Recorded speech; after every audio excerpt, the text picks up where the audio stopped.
से नया अध्याय शुरू हो रहा है। श्री 24 तीर्थंकर स्तवन। सर्वप्रथम हम जिनेन्द्र वंदना प्रारंभ कर रहे हैं। 24 परिग्रह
जय श्री ओम नमः सिद्धेभ्यः।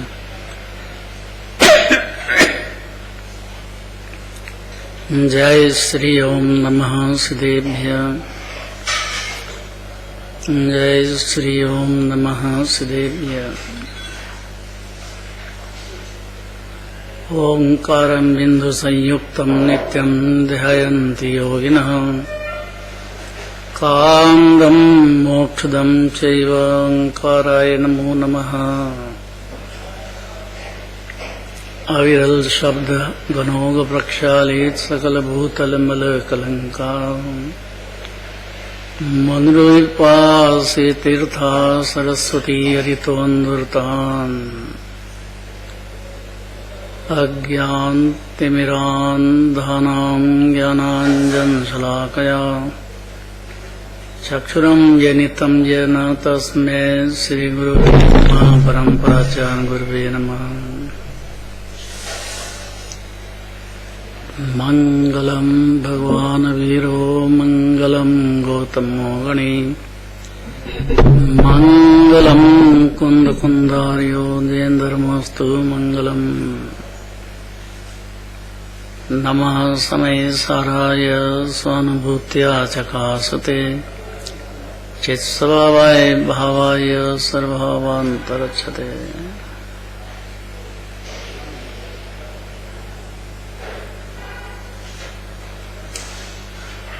पद्मनंदी आचार्य परमात्मा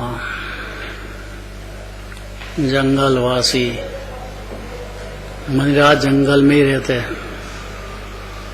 व्यवहार से, निश्चय से तो अपनी शुद्धात्मा में प्रचुर लीनता करते हैं, क्योंकि अनंत लीनता, पूर्ण लीनता हो जाए तो अनंत सिद्ध हो जाए।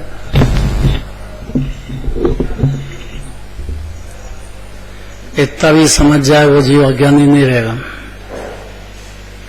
क्योंकि अपने मनिराज को ही नहीं पहचाने वो क्या करेगा आगे।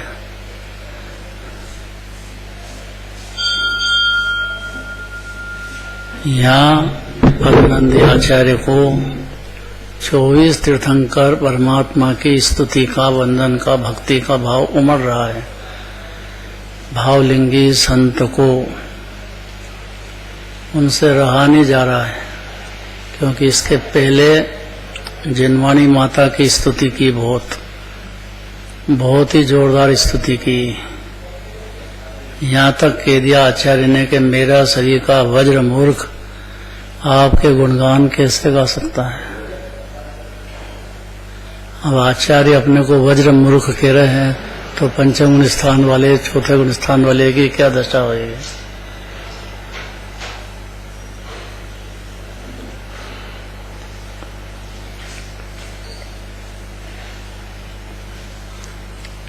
पद्मनंदी आचार्य की भक्ति अंदर से उमड़ रही है जोरदार।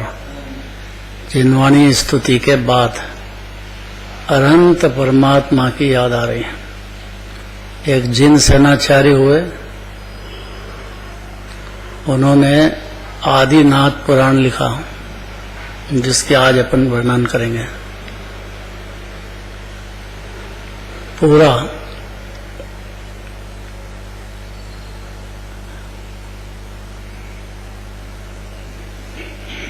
कैसे चार गति भटकते थे, फिर कब उनको सम्यक दर्शन हुआ, आत्मा का अनुभव हुआ, परमात्मा को पहचाने, मनिराज की अरनसिद्ध भगवान की भक्ति उमड़ी हृदय में।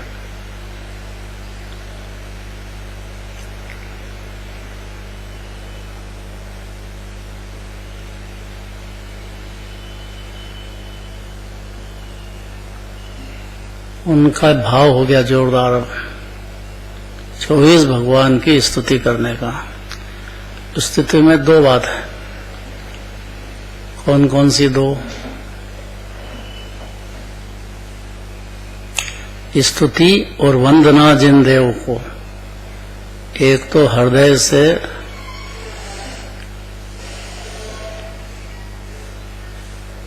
आनंद भोगते हुए प्रचुर स्तुति होना अनंत भगवान की, बाकी नहीं किसी की।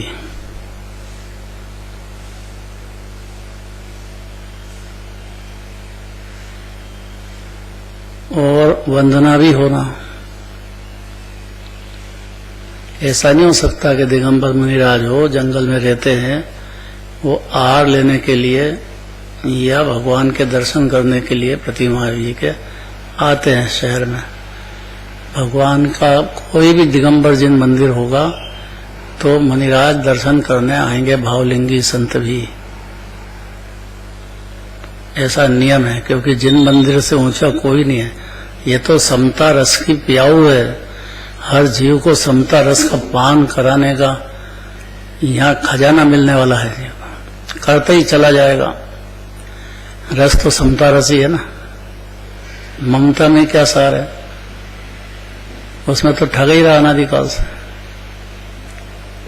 ये कहना चाहते हैं, पहले 4 लाइन पढ़ो।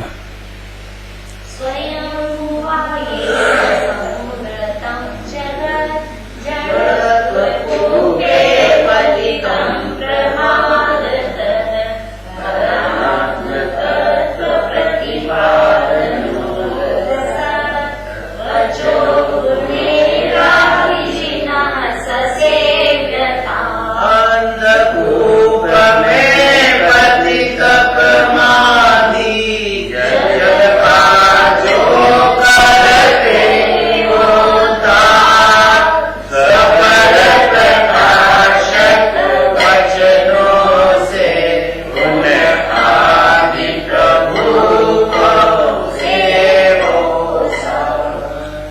क्या जोरदार बात करते हैं। देखो कौन कह रहे हैं?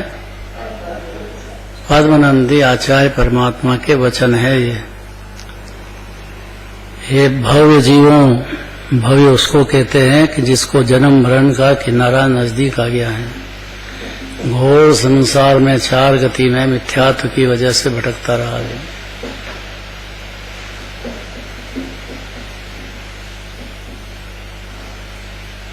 मिथ्यात्व दूर होने पर, फिर मुनिराज बन जाने पर भगवान की भारी स्तुति होती है मुनिराज को। तो ऐसा कहते हैं कि हे भव्य जीवों, प्रमाद के वशीभूत होकर अज्ञान कुएं में पड़ा हुआ जगत को, कौन से कुएं में पड़ा है जगत? अज्ञान अंधकार, स्व पर का भान नहीं, पर को ही स्व समझता रहा। मेरा परिवार है, मेरी घरवाली है, मेरा पुत्र है, मेरा पोता है, मेरा मकान है। इस नींद में, ये तो मनुष्य पर्याय की बात है। पशु गति में गया तो बाहर, वहां पे नरक में गया तो वहां पे, जहां गया वहां संयोगों को ही स्व समझता रहा। ये अज्ञान अंधकार है, क्योंकि ये तो क्षणिक है। ज्यादा देर रहते हैं, जी तो अकेला आया एकला जा रहा है। इतना नहीं समझा पाया अपना अनादिकाल से अपने को। प्राप्त पर्याय में तन्मयता, यही अज्ञान अंधकार है।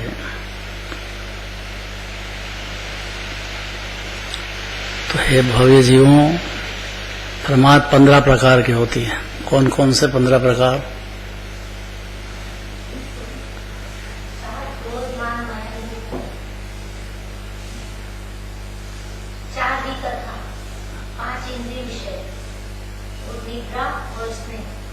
हाँ, बहुत बढ़िया। ये भी कथा में अनादिकाल चला गया जीव का। तो हे प्रभु, प्रमाद के वशीभूत होकर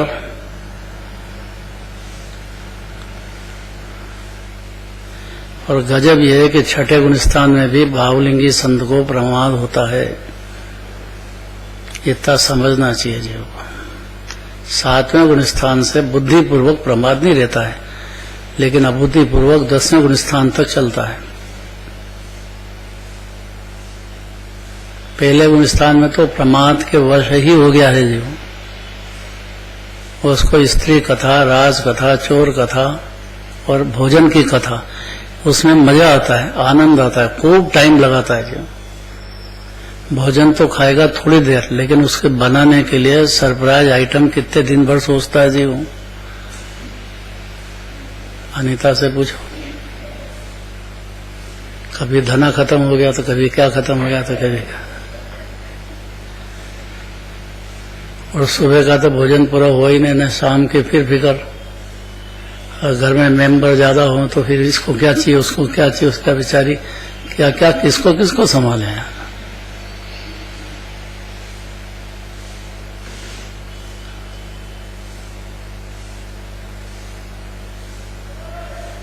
तो हे भव्य जीवों, प्रमाद के वशीभूत होकर अज्ञान रूपी कुएं में पड़े हुए जगत को, यह अनादिकाल की पोजीशन है। अज्ञान अंधकार में उसको स्व पर भिन्न नहीं सोचते हैं। स्व पर में एकता बुद्धि चलती है।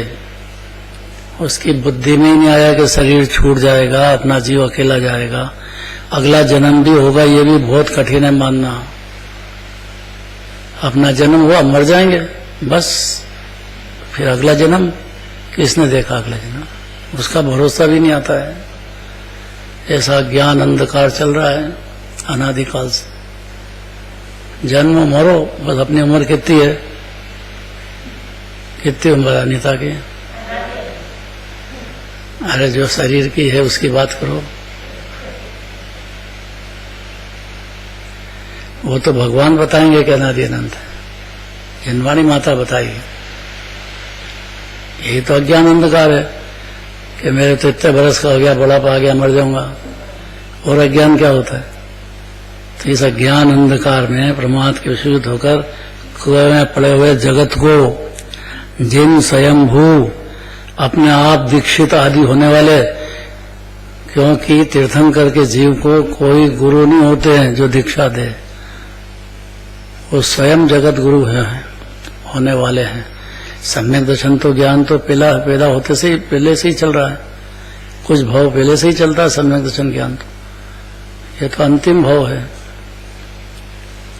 उनको दीक्षा लेने में कोई आचार्य नहीं चाहिए, वो स्वयं ही पंचम स्थान के बाद गृहस्थ दशा छोड़कर मुनि दशा अंगीकार करते हैं, तो 5 महाव्रत, 5 समिति, 3 गुप्ती की प्रतिज्ञा लेते हैं, व्यवहार में पालन करने की भी और निश्चय में शुद्धात्मा की अकषाय भाव में लीन होने की,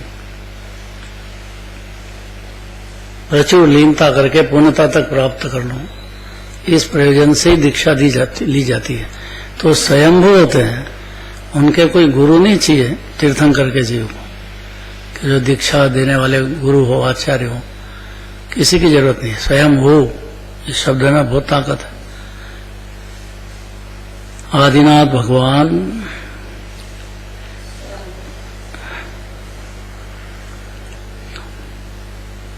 स्व प्रकाश स्वरूप कहने वाले हैं। वो दिव्यधनी में कि स्व कौन है, पर कौन है, तो अनादि से ज्ञान अंधकार पर को स्व समझने का दूर होता है जीव, और ये जब दूर होता है तो सम्यक दर्शन ज्ञान प्रकट होता है। यही गहरी नींद है, पर को स्व समझना। देह को, परिवार को, स्त्री पुत्र आदि को मेरे हैं। चारित्र का राग होना अलग बात है और मान लेना अलग बात है। मान लेने में तो अज्ञान अंधकार है, चारित्र का राग होने में अज्ञान अंधकार नहीं रहता है, कमजोरी रहती है, अज्ञान अंधकार नहीं रहता है चौथे गुण स्थान से, क्योंकि तो सम्यक ज्ञान नाम पाता है चौथे गुण स्थान में। तो सम्यक ज्ञान में स्वपर को भिन्न भिन्न जानने लग जाता है। मिथ्या ज्ञान में एक में एक जानता है, इतना ही मिथ्या ज्ञान है। तो हे प्रभु, जिस स्वयंभू दीक्षित होने वाले आदिनाथ भगवान ने स्वप्रकाश स्वरूप कहने वाले अपने वचन दिव्य धनी में यही कहेंगे, अज्ञान अंधकार को दूर करने की बात। स्वयंभू वचन रूपी मनोहर गुणों से बाहर निकाली ये बात, तो सारा जगत अनादि काल से स्वपर की एकत्र बुद्धि से ठगाते ही चला जाता है। ये बात श्री मुख से आदिनाथ भगवान के मुख से प्रथम बार इस भरत क्षेत्र में पहली बार इस बार हुई है। ऐसे तो अनंत तीर्थंकर हो गए पहले के भूतकाल बहुत है। अनंत तीर्थंकर पहले हो गए, अनंत आगे होंगे, पर इस काल में पहले तीर्थंकर हैं। उनके वचन रूपी मनोहर गुणों को बाहर निकाला उनने अपने वचन रूपी। ऐसे आदिनाथ भगवान की सेवा हमें करनी चाहिए। सेवा करने का मतलब उनकी पूजा करना, भक्ति करना, उनकी वाणी सुनना, ये हमारा जरूरी कर्तव्य है, और उनकी उपासना करनी चाहिए खूब।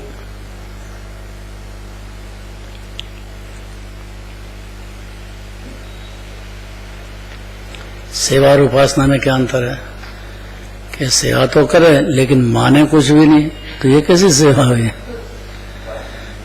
आप मेरे पिताजी हो और पिताजी की माने है ही नहीं, तो फिर क्या सेवा हुई?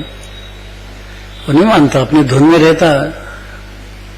कहते को धीरे से बोल भैया, हित में प्रिय बोल, शांति से बात कर, एकदम शांति से कर। सुनता है लड़का?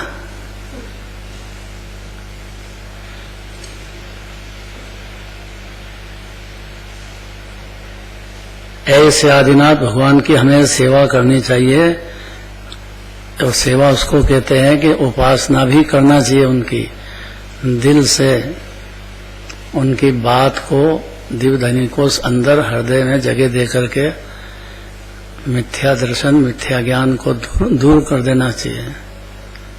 सम्यक ज्ञान की प्रकटता होना चाहिए, क्योंकि मति, श्रुत, अवधि, मन, पर्याय और केवल ज्ञान ये एक समय का बिंदु है।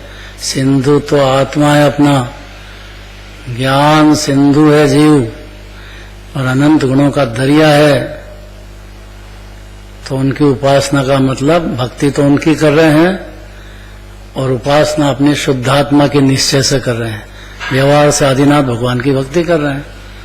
अगर दो करेगा जीव तो अज्ञानी नहीं रहेगा। जिस प्रकार कुएं में गिरे हुए किसी प्रमादी मनुष्य को, प्रमादी इसलिए कहा कि कोई उसका हितैषी दयालु अंदर में कुएं में रस्सी डाले और उसको निकालने की चेष्टा करे, तो क्या मेरे को तो अभी मजा आ रहा है, मेरे को मत निकालो, अरे ऐसे ही हो रहा है। इसलिए महाभाग्यशाली जीव जिनवाणी सुनता है। तो जो जिन्हें भगवान की वाणी कहने वाले अभी मणिराज हैं, आचार्य परमात्मा है, जो जिन्हें भगवान की वाणी कहेंगे वही होते ना आचार्य, जो अपनी मर्जी की क्या कहेंगे। तो उनको कुएं में से निकालने वाले समझना चाहिए जीव को, उनकी वाणी बड़े ध्यान से सुनना चाहिए, क्योंकि वो जिन्हें भगवान की वाणी है, उनकी उपासना करना चाहिए। जिस प्रकार कुएं में गिरे हुए किसी प्रमादी मनुष्य को, प्रमादी इसलिए कहा कि कुछ सोचते ही नहीं, विचार ही नहीं करे। अरे तुम भी तो प्रयत्न कर कि रस्सी आ गई है तो पकड़ ले उसको, इतना तो कर। और प्रमादी होएगा तो कि मैं क्यों करूं, मैं हाथ क्यों हिलाऊं, हाथ ही नहीं हिलाए, पकड़े ही नहीं, थोड़ी देर पकड़ के रख, इतना भी नहीं करे। उस प्रमादी मनुष्य को कोई पुरुष बाहर निकालने के लिए, गिरा मनुष्य निकालने वाले मनुष्य बड़ा उपकारी मानता है। भावार्थ आ गया, चलो।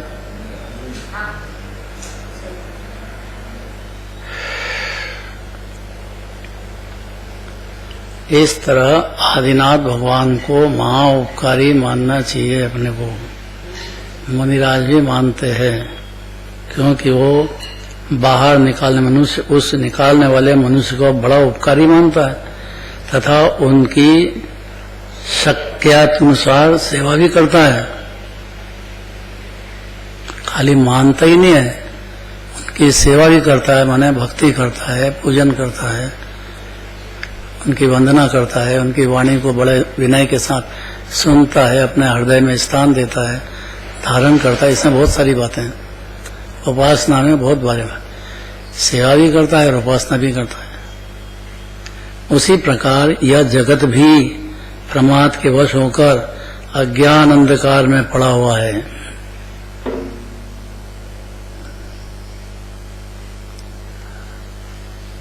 कुमति और कुश्रुत को अवधि ज्ञान, सुमति सुश्रुत चौथे गुण स्थान से चालू हो जाता है जीव में, क्योंकि वो भगवान की वाणी विनय पूर्वक सुनने लग गया और अपने हृदय में स्थान दे करके जिन वाणी को जो आत्मा की अनुभूति कराना है वो अनुभूति कर लेता है। चौथे गुण स्थान वाला गृहस्थी अभी व्रत नहीं है, मुनिराज नहीं बना है, लेकिन आत्मा की अनुभूति कर लेता है। उसको आत्मा का स्वाद आ गया है, वो समझ गया है कि क्षणिक संयोग है, ज्यादा देर नहीं रहेगा, अपना शरीर भी बहुत क्षणिक है और ये जिनवाणी का संयोग मिल गया है वो भी अपने को क्षणिक है, अभी मौका है, खूब मौका। इसलिए वो भक्ति पूर्वक उपासना भी करता है, भक्ति भी करता है। सर्वथा हिताहित के विवेक से शून्य था पहले अनादिकाल से।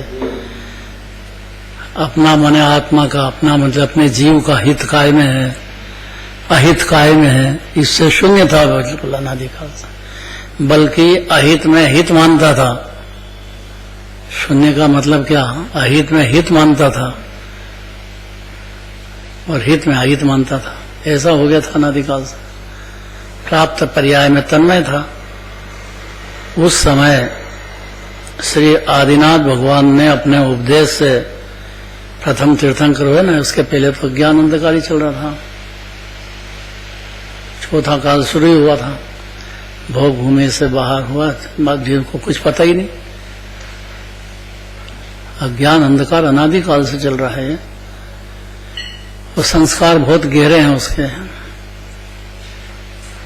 फिर भी ऐसे जीव को भी और सारे जगत के जीव, तीन लोक के नाथ किसको कहते हैं, सारे जगत के जीवों को उस समय श्री आदिनाथ भगवान ने अपने उपदेश से इस जगत का उद्धार किया, अर्थात उनकी प्रथम दिव्य धनी वाणी सुनी। तब से ये पहले गुणस्थान, पहले तीर्थंकर हुए। उसी के बाद दूसरे होते, सब उनकी वजह से ही हुए हैं। आदिनाथ भगवान नहीं होते तो अजितनाथ भगवान कैसे होते? उनको कौन बताता है बातें? स्वपर भेद ज्ञान की बातें कहाँ से आती? तो मानता ही रहता जीव अनादिकाल से, जैसा समझ रहा है देह में हूँ, राग में हूँ और मेरा है, मैं करता हूँ। ये तो बुद्धि अनादिकाल से चली रही है। ऐसे समय में, इस काल में आदिनाथ भगवान ने अपने उपदेश से इस जगत का उद्धार किया और स्वपर का भेद ज्ञान कराया। कैसे करा उद्धार? कि जो स्व है वो अपना आत्मा है, तेह में विराजमान अनादि अनंत अकृत्रिम जिनबिंब सिद्ध शरीर का परम पवित्र विराजमान जीव, ये स्व है। एक समय की पर्याय को भी जहाँ पर कह रहे हैं तो स्व तो शुद्धात्मा ही है और ये महापवित्र है जीव, गुणों की खान, दरिया भरा है अनंत अनंत गुणों का, शांति का सागर। ऐसा उपदेश दिया, स्वपर का भेद ज्ञान कराया। अतः इस जगत में, इस जगत के सबसे उपकारी श्री आदिनाथ भगवान ही भव्य जीवों के उपकारी है। गजब की महिमा कहना चाहते हैं। अभी तो शुरुआत ही है, पूरा अधिकार देंगे इसको, इस तीर्थंकर विधान।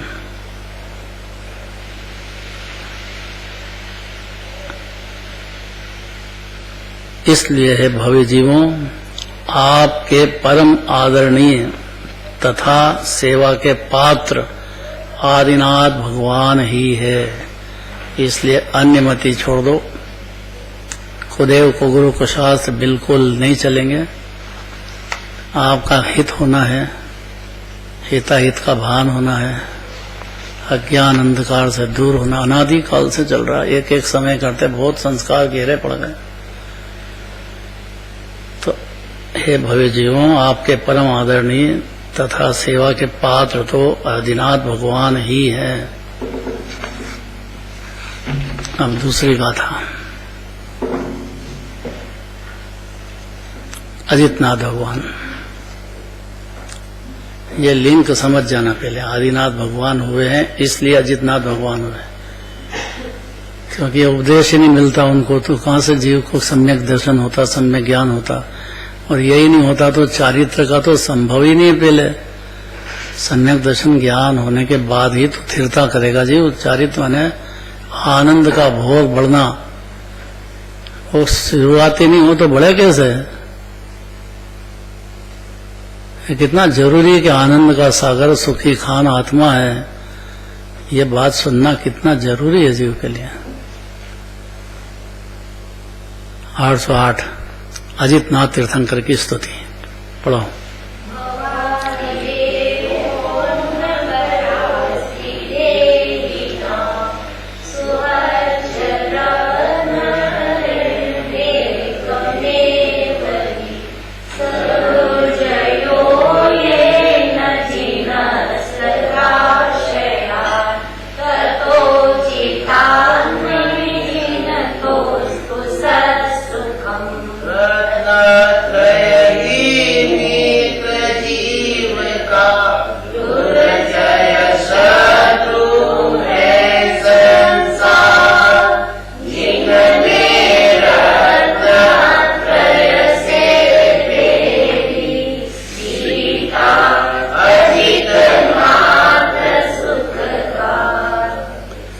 कौन वेरी है जगत में इस जीव का कि इन जीवों का एकमात्र वेरी यह संसार है।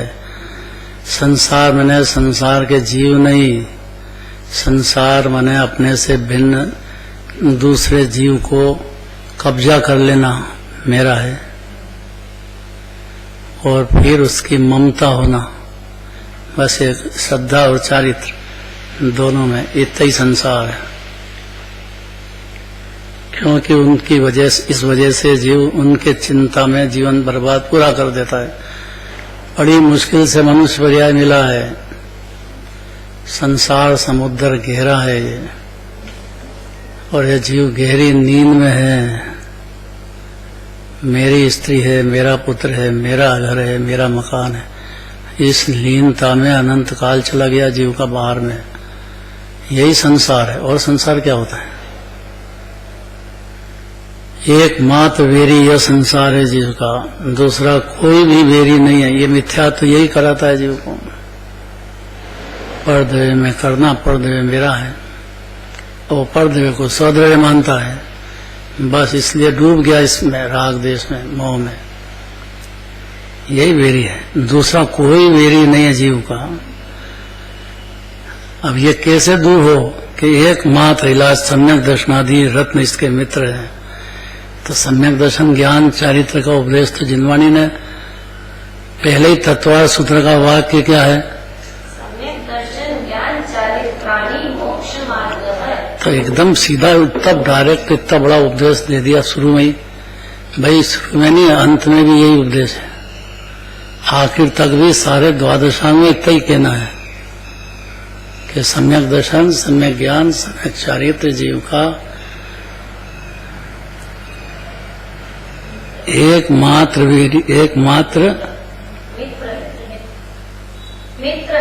मित्र है। अगर ये समझेगा तो सम्यक दर्शन क्या होता है, उसके 8 अंग क्या होते हैं, उसके 25 दोष कैसे दूर हो जाते हैं जीव की पर्याय में अनादि से चलते हुए।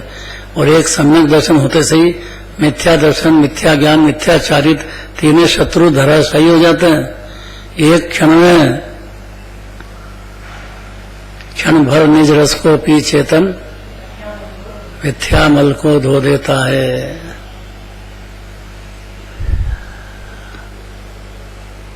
फिर काशायिक भाव को माया लोग ये पर्याय में चलते हैं, ठेठ 10वें गुण स्थान तक है। धीरे धीरे इनको भी नष्ट होते हैं, स्थिरता बढ़ती जाएगी। तो काशायिक भाव विनष्ट किए, निज आनंद अमृत पीता है जीव। फिर क्या होता है कि अनुपम सुख विलसित होता। सम्यक दर्शन ज्ञान चाहते 4थे गुण स्थान से बात है, बातें नहीं है ये। 4थे गुण स्थान से हर क्षण सुख में शांति वृद्धि होती चली जाएगी, और वो बढ़ते बढ़ते अनंत तक पहुंच जाएगी ऑटोमेटिक। खाली इसका काम था सम्यक दर्शन ज्ञान चारित्र, चारित्र का शुरुआत हो जाए। सम्यक दर्शन ज्ञान आत्मा ही अपना परद्रव्यनते भिन्न आप में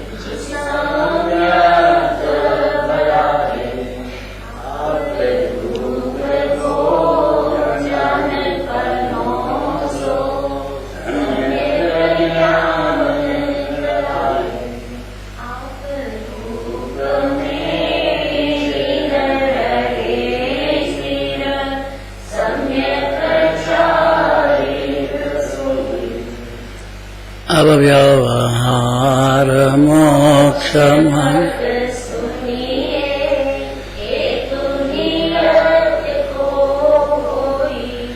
नियत माने निश्चय का, हेतु माने निमित्त, व्यवहार है। 4थे गुण स्थान में क्या होता है, पंचम में क्या होता है, मुनिराज का कितना व्यवहार होता है, कितना निश्चय होता है, ये सब बात सम्यक दर्शन पैदा होते से ही समझ जाता है। एक क्षण में समझ जाएगा सब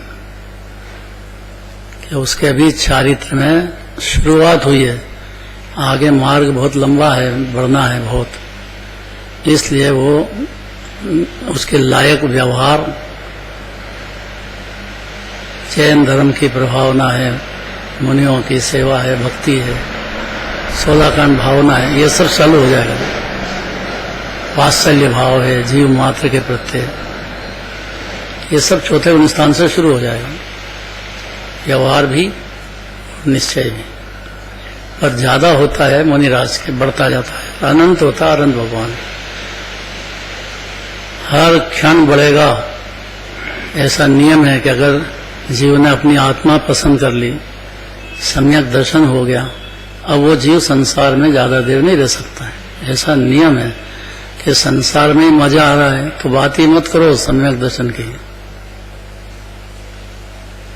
सुना ही मत सम्यक दर्शन क्या होता है। अपनी आत्मा का भरोसा जीव को, अपनी आत्मा को परमात्मा मान लेने का क्या अर्थ होता है।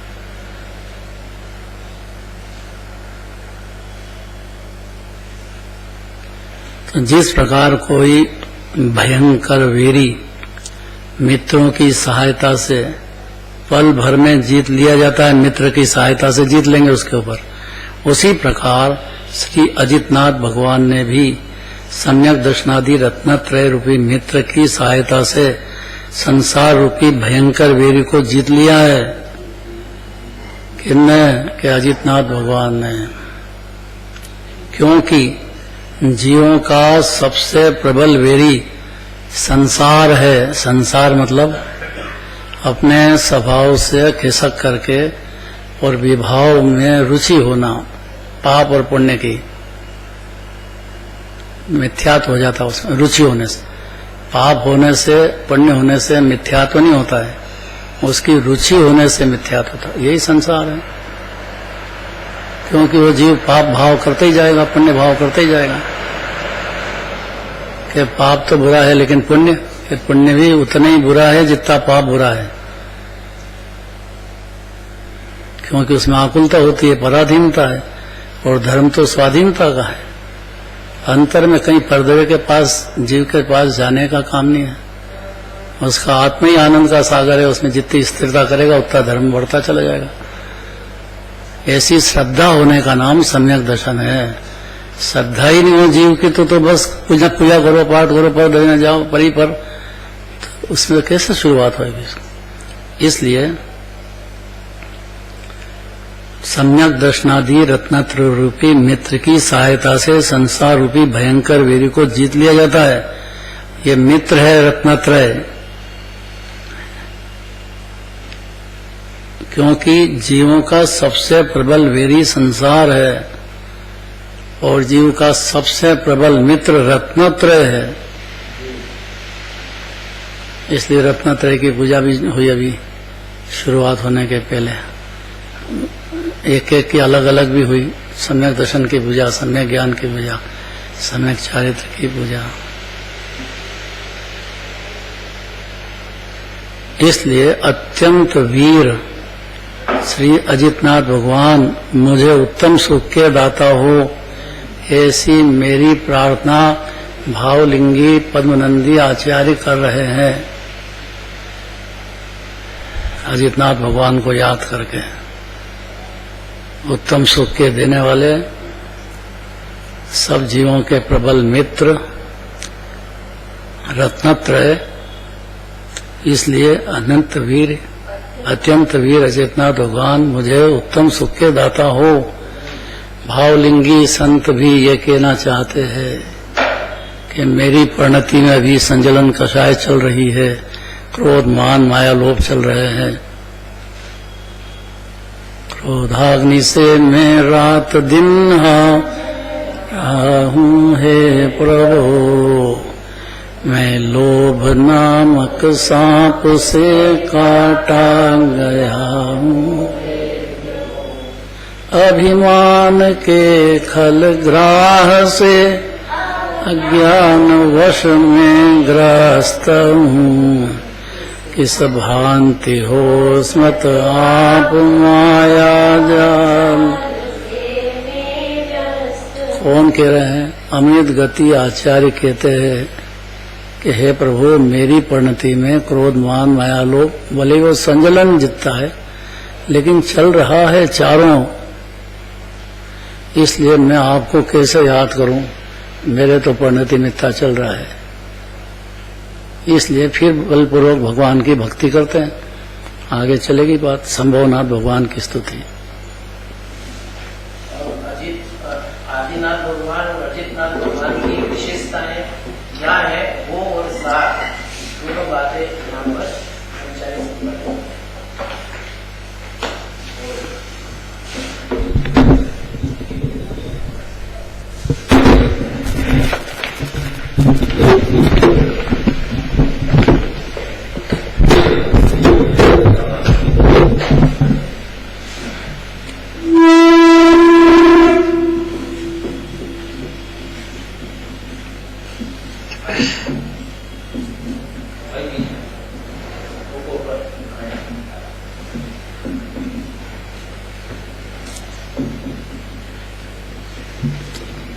आदरणीय दादाश्री और उपस्थित जिन भक्त सभी भव्य आत्माओं,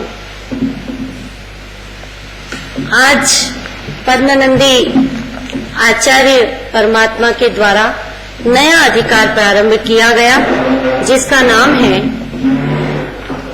श्री 24 तीर्थंकर स्तवन। इस भरत क्षेत्र में भूतकाल की 24 के अंतिम तीर्थंकर के मोक्ष जाने के बाद 18 कोड़ा कोड़ी सागरोपम के अंतराल में इस 24 के पहले तीर्थंकर भगवान ऋषभदेव हुए और उन्होंने धर्म की शुरुआत की। इस युग में धर्म युग के प्रणेता श्री आदिनाथ जिनेन्द्र की स्तुति से इस अधिकार का प्रारंभ हुआ है और स्तुति काल तो हुए हैं आचार्य पंचम काल में और तीर्थंकर ऋषभदेव हुए अवसर्पणी के तीसरे काल में, तो उनके मध्य तो असंख्य वर्षों का अंतर है। फिर भी मानो आचार्य परमात्मा भगवान के सामने, ऐसा लगता है कि भगवान उनके सामने साक्षात प्रत्यक्ष विराजमान हो और वो स्तुति कर रहे हों। देखिए कितनी सुंदर स्तुति की है।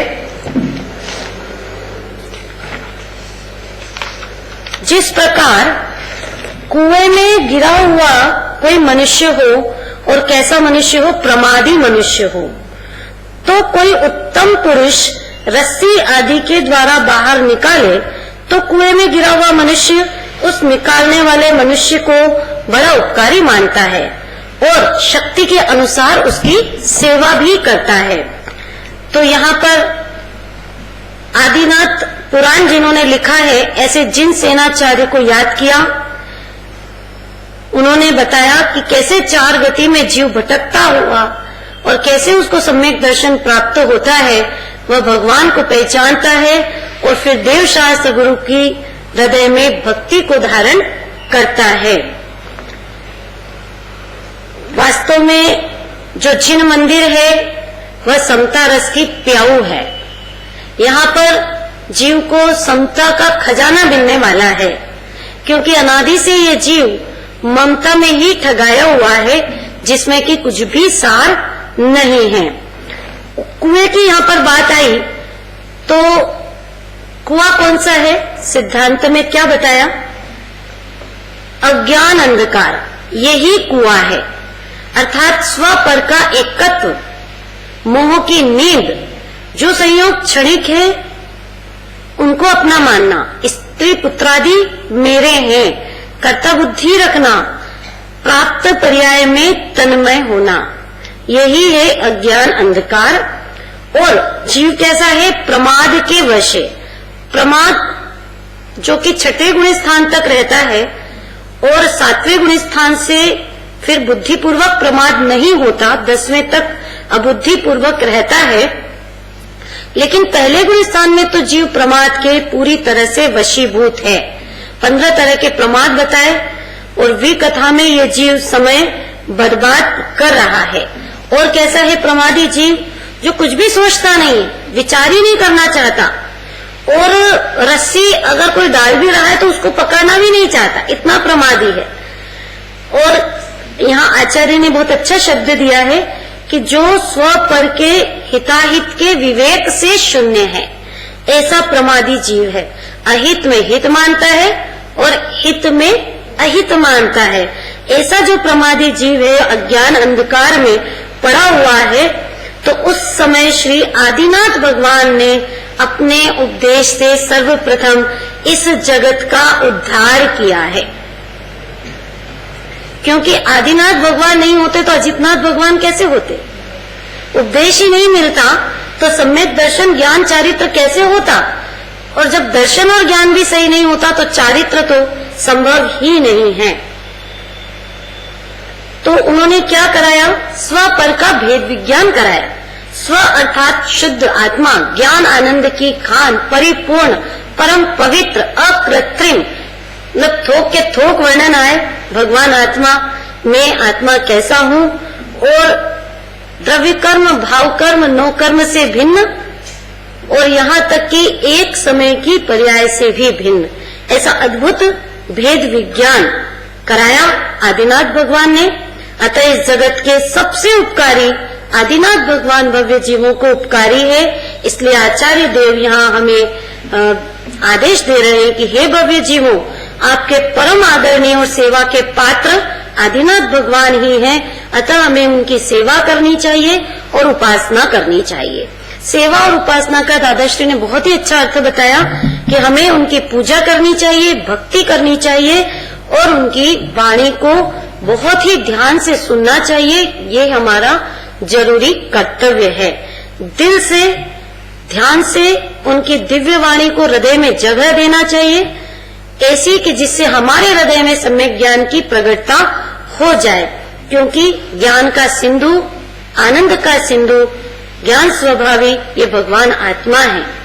व्यवहार से तो लगता है कि उनकी भक्ति हो रही है आदिनाथ भगवान की, लेकिन निश्चय से शुद्ध आत्मा की उपासना करना, यही उनकी सच्ची उपासना है।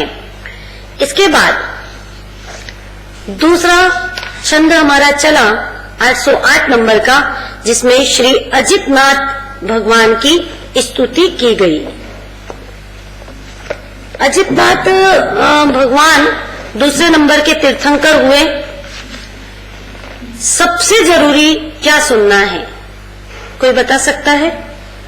कौन सी बात ऐसी है जो सबसे जरूरी है हमारे लिए सुनना? बहुत बढ़िया उत्तर दिया है डॉक्टर साहब ने।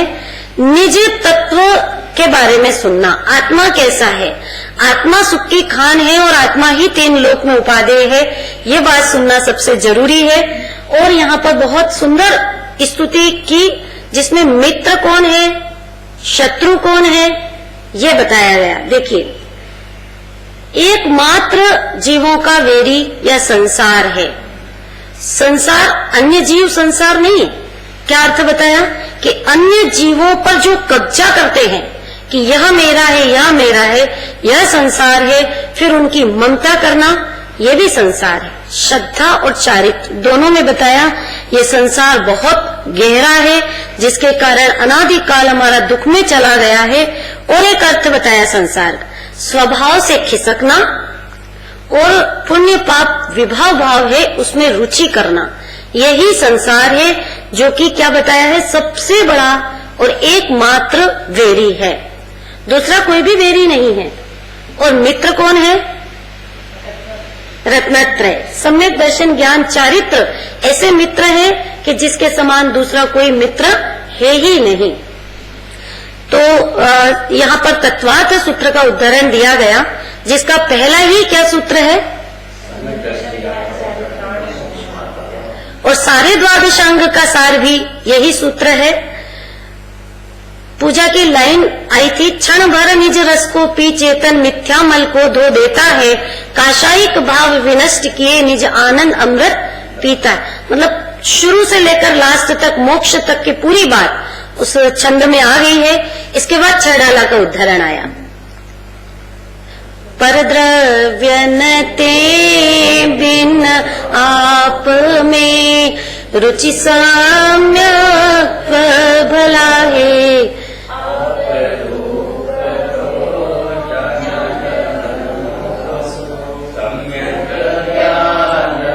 और आप रूप में लीन रहे, फिर सम्यक चारित्र सोई। और अब व्यवहार मोक्ष मग सुनिए, हेतु नियत को होई।